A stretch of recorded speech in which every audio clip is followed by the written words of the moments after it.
In front of me is a THL T7, and today I'll show you how to access the recovery mode. So to start off, we will need to power off the phone, hold the power key, and then select power off, and confirm it once more.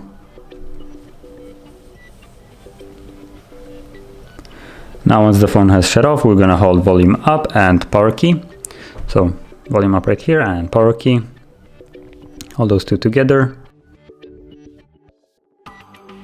Okay. And from here we're going to use volume up to navigate. So select recovery mode, which is the first option as you can see, and confirm it with the volume down, so like so.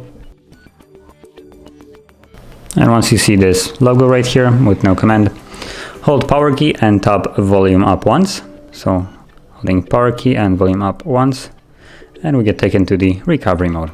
So this is basically how you access the recovery mode, and from here you can basically reset the device, wipe the entire device, do some updates, power the device off, reboot to bootloader, and a couple other things.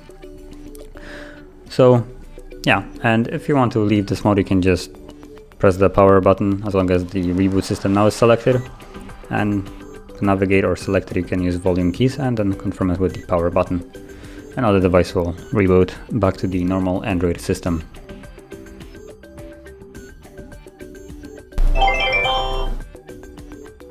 And as you can see, we're back in the normal Android. So that is how you access the recovery mode and also leave it. And if you found this video helpful, don't forget to like, subscribe, and thanks for watching.